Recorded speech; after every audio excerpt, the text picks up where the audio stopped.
Selama beberapa dekade, salah satu ciri khas lanskap keuangan global adalah besarnya kepemilikan Tiongkok atas utang pemerintah Amerika Serikat. Banyak orang tahu bahwa Tiongkok tidak hanya memegang utang tersebut, tetapi juga pernah menjadi pemegang utang terbesar, melampaui banyak sekutu terdekat Amerika. Namun, pada awal tahun 2024, pemegang asing terbesar surat berharga Amerika Serikat adalah Jepang, yang memiliki lebih dari 1,1 triliun dolar. Sebelumnya, Tiongkok memimpin, tetapi kepemilikannya atas utang Amerika Serikat telah menurun. Dengan tren ini, ada kemungkinan Tiongkok akan menjadi salah satu pemegang utang Amerika Serikat yang terendah di antara negara-negara besar di masa depan. Pertanyaannya adalah, apa yang akan terjadi jika hal ini menjadi kenyataan? Apakah ini akan mengganggu stabilitas perekonomian global? Atau akankah investor lain mengisi kekosongan tersebut?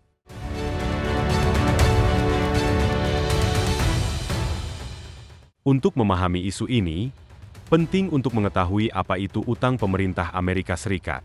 Ketika orang berbicara tentang utang pemerintah Amerika Serikat, mereka merujuk pada sekuritas yang diterbitkan oleh Departemen Keuangan untuk membiayai kewajiban pemerintah. Sekuritas ini mencakup Treasury Bills, jangka pendek, Treasury Notes, jangka menengah, dan Treasury Bonds, jangka panjang. Secara kolektif, ini disebut treasuries. Menurut data terbaru dari Departemen Keuangan Amerika Serikat, total utang federal Amerika Serikat telah meningkat pesat, mencapai lebih dari 35,4 triliun dolar pada kuartal ketiga tahun 2024. Tiongkok memiliki sekitar 700 miliar dolar dari total utang ini, yang juga ditanggung oleh Jepang, negara asing lainnya, dana pensiun, bank sentral, dan investor domestik. Lalu, mengapa banyak negara dan investor masih tetap membeli obligasi Amerika? Pertama, Treasury Amerika Serikat dianggap memiliki risiko gagal bayar yang minimal, menjadikannya salah satu bentuk investasi teraman. Kedua, pasar Treasury Amerika Serikat yang besar dan aktif memungkinkan pembeli untuk dengan mudah masuk dan keluar posisi. Ini berarti jika Tiongkok ingin menjual miliaran obligasi dalam semalam, mereka dapat melakukannya karena ada banyak investor yang siap membeli. Ketiga, dolar Amerika Serikat merupakan mata uang cadangan utama dunia, dan banyak bank sentral memegang sebagian besar cadangan devisa mereka dalam aset yang denominasi dalam dolar. Oleh karena itu, Tiongkok mengakuisisi surat utang Amerika Serikat berdasarkan berbagai alasan, meskipun masih banyak faktor lain yang bisa mempengaruhi keputusan ini. Tiongkok menjadi salah satu pemegang saham Treasury Amerika Serikat terbesar, berkat akumulasi besar-besaran yang dimulai pada awal tahun 2000-an. Pada periode ini, perekonomian Tiongkok berkembang pesat, menjadikannya tempat yang menarik untuk berinvestasi. Investor dari Amerika, raksasa Eropa, dan perusahaan-perusahaan Asia Timur membuka pabrik atau bermitra dengan perusahaan Tiongkok. Hal ini memungkinkan Tiongkok memperoleh banyak uang dari perdagangan internasional. Sebagai produsen dan pengekspor utama barang-barang dunia, Tiongkok mengumpulkan mata uang asing dalam jumlah yang belum pernah terjadi sebelumnya, terutama dolar Amerika Serikat. Ketika Tiongkok mengekspor barang, mereka menerima dolar Amerika Serikat sebagai imbalan. Jika mereka mengekspor lebih banyak daripada mengimpor, Tiongkok akan mengumpulkan dolar Amerika Serikat dalam jumlah besar. Data dari Bank Dunia menunjukkan bahwa cadangan devisa Tiongkok meningkat pesat, mencerminkan surplus perdagangan yang signifikan. Namun, Tiongkok tidak bisa begitu saja menyerahkan cadangannya ke bank tanpa kehilangan potensi keuntungan.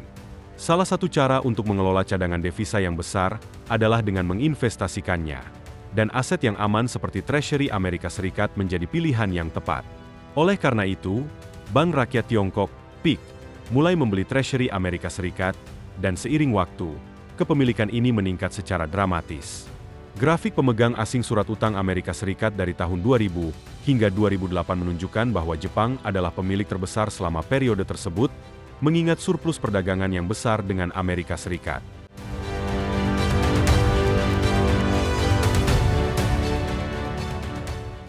Pada tahun 2000, Jepang memiliki surat berharga Amerika Serikat senilai lebih dari 307 miliar dolar, sementara Tiongkok hanya memiliki sekitar 70 miliar dolar. Namun, seiring perubahan dalam perekonomian kedua negara, Tiongkok akhirnya melampaui Jepang sebagai pemegang terbesar Treasury Amerika Serikat. Kepemilikan Tiongkok atas surat utang Amerika Serikat meningkat dari 70 miliar dolar pada tahun 2000 menjadi lebih dari 700 miliar dolar pada tahun 2008. Sebaliknya, kepemilikan Jepang juga meningkat, tetapi tidak secepat Tiongkok. Pada tahun 2013, kepemilikan Tiongkok mencapai puncaknya, lebih dari 1,3 triliun dolar. Namun, sejak tahun 2013, kepemilikan Tiongkok atas surat utang Amerika Serikat mulai menurun, dan berdasarkan data terbaru untuk bulan Oktober 2024, kepemilikan Tiongkok berada di angka 760 miliar dolar. Selanjutnya, penting untuk membahas alasan Tiongkok menjual obligasi Amerika Serikat dan dampaknya bagi Amerika Serikat. Terdapat banyak alasan mengapa Tiongkok mengalami penurunan kepemilikan utang Amerika Serikat, dan salah satu yang paling signifikan adalah investasi Tiongkok dalam Belt and Road Initiative, BRI. BRI adalah proyek infrastruktur dan pembangunan ekonomi yang sangat ambisius, bertujuan menghubungkan Asia, Eropa, Afrika, dan sekitarnya melalui jaringan jalan raya, kereta api, pelabuhan, dan jaringan pipa. Tiongkok menggunakan sebagian dari cadangan devisanya untuk berinvestasi dalam inisiatif ini. Grafik investasi tahunan Tiongkok ke BRI dari tahun 2013 hingga 2023 menunjukkan bahwa investasi tersebut sangat signifikan. Pada tahun 2018, jumlahnya meningkat menjadi lebih dari 50 miliar dolar. Untuk membiayai proyek-proyek infrastruktur dan tujuan ambisiusnya, Tiongkok memanfaatkan cadangan devisanya. Selain itu, ada juga BRICS, yang merupakan aliansi dari Brasil, Rusia, India, Tiongkok, dan Afrika Selatan, sekelompok negara berkembang yang membentuk aliansi guna mendorong kolaborasi ekonomi, politik, dan sosial.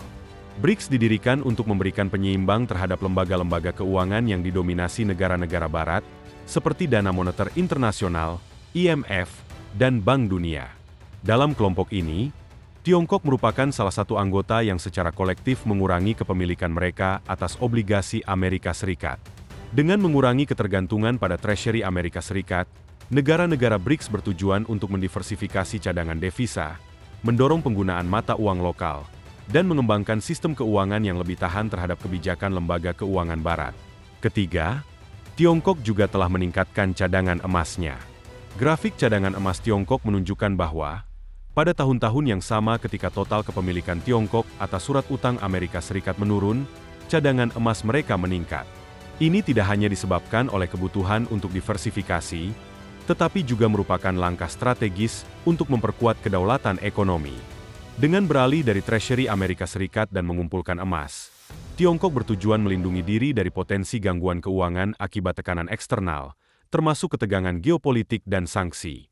Selanjutnya, penting untuk membahas konsekuensi potensial dari penjualan atau penghentian pembelian utang Amerika Serikat oleh Tiongkok, atau bahkan penjualan sebagian kepemilikannya. Amerika Serikat dapat menghadapi berbagai dampak, dan tingkat keparahan dampak ini akan bergantung pada banyak faktor, termasuk reaksi investor lain. Salah satu dampak paling langsung mungkin terjadi pada imbal hasil Treasury Amerika Serikat. Di pasar obligasi, harga bergerak berbanding terbalik dengan imbal hasil.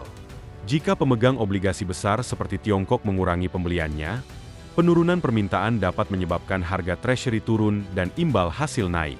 Imbal hasil yang lebih tinggi akan berdampak pada biaya pinjaman yang lebih tinggi bagi pemerintah Amerika Serikat. Selain itu, potensi dampak lainnya adalah terhadap nilai dolar Amerika Serikat. Jika Tiongkok menjual Treasury dalam jumlah besar dan mengurangi kepemilikan dolarnya, dolar Amerika Serikat dapat melemah. Meskipun melemahnya dolar mungkin membuat ekspor Amerika Serikat lebih murah dan lebih kompetitif di pasar global, hal ini juga dapat menyebabkan impor menjadi lebih mahal, yang pada gilirannya dapat meningkatkan harga barang dan jasa sehari-hari.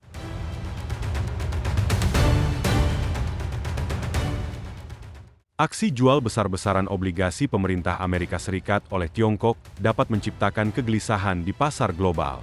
Treasury dipandang sebagai salah satu investasi yang paling aman, sehingga jika kepercayaan terhadap obligasi ini goyah, hal tersebut dapat menyebabkan ketidakstabilan di pasar keuangan.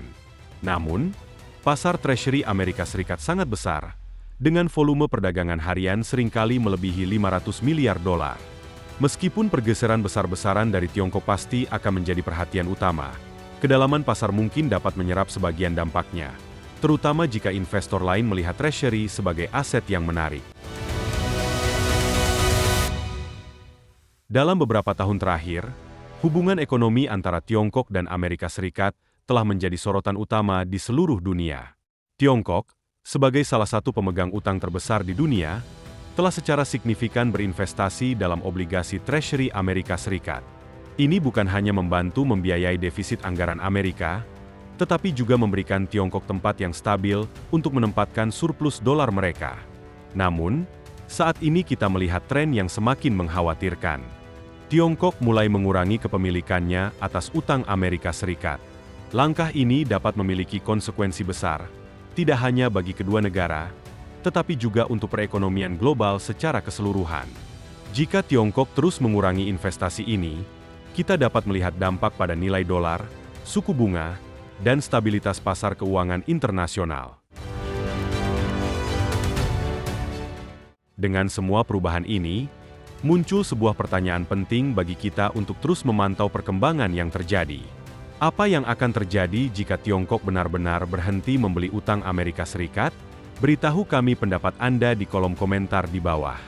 Jangan lupa untuk like, subscribe dan aktifkan notifikasi pada video ini, agar tetap mendapatkan informasi tentang perkembangan terbaru dalam geopolitik, ekonomi global, dan perubahan tatanan dunia yang sedang berlangsung. Terima kasih telah menonton dan sampai jumpa di video berikutnya.